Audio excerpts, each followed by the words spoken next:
শীতকাল এসেছে, গাছপালার পাতায় শিশির জমেছে। পাহাড়ের এক গাছের ডালে ছোট্ট বাসা বানিয়ে থাকে টুনি আর টোনা। দুজনে সারাদিন এদিক ওদিক ঘুরে বেড়ায়, খাবার জোগাড় করে। কিন্তু আজ সকালে টুনটুনি কিছুতেই শান্ত হচ্ছে না। টোনা, ও টোনা, শুনছো? টুনি, বলো, কি বলবা বলো। শীত এসেছে, আর তুমি জানো শীতে পিঠা না খেলে মন ভরে না। পিঠা? সেটা আবার কি? আমরা পাখি, বীজ খাই, ফল খাই, পিঠা খাওয়ার শখ হলো কখন? কি বলছো? তুমি জানো না শীতে মানুষেরা পিঠা বানায়? ভাপা পিঠা, চিতই পিঠা, পাটিসাপটা। আমার মা ছোটবেলায় এসবের গল্প করত। সেই নারকেল আর গুড়ের গন্ধ মনে পড়লে এখনো জিভে পানি আসে।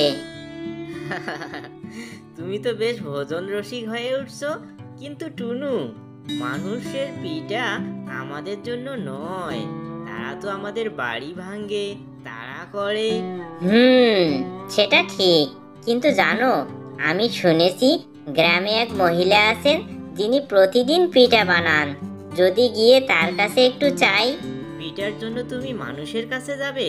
তারা যদি তোমাকে আটকায়? জীবন তো একটাই টোনা, সাহস করতে হয়। তুমি কি আমার সঙ্গে যাবে? আচ্ছা চলো, দেখি কি হয়। পরের দিন সকালে কুয়াশা ভেদ করে উড়ল টোনা ও টুনি। অনেকটা পথ পেরিয়ে তারা সেই গ্রামে পৌঁছালো। দূর থেকেই দেখা গেল সেই মহিলা চুলায় ভাপা পিঠা বানাচ্ছেন। পিঠার মিষ্টি গন্ধ বাতাসে ভাসছে। দেখছো টোনা, আমি বলেছিলাম না গন্ধটা কত মিষ্টি।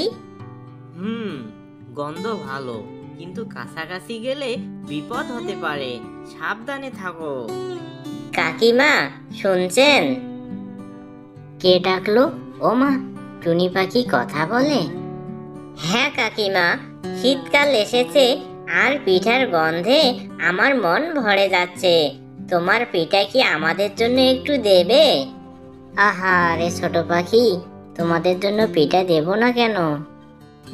এরপর কাকিমা গাছের নিচে পিঠা রেখে দিলেন। টুনি, তুমি এত সাহস করছো, সত্যিই তুমি বীর। এরপর টোনা টুনি বাসায় ফিরে এসে বলল, দেখছো টোনা, সাহস করলে সব কিছু পাওয়া যায়। হ্যাঁ টুনি, শীতকাল শুধু ঠান্ডা নয়, পিঠার গন্ধে মিষ্টি হয়ে যায়। বন্ধুরা, তোমরা যারা শীতকালে পিঠা খেতে পছন্দ করো তারা চ্যানেলটি সাবস্ক্রাইব করে বেল বাটনটি অন করে দাও। ধন্যবাদ।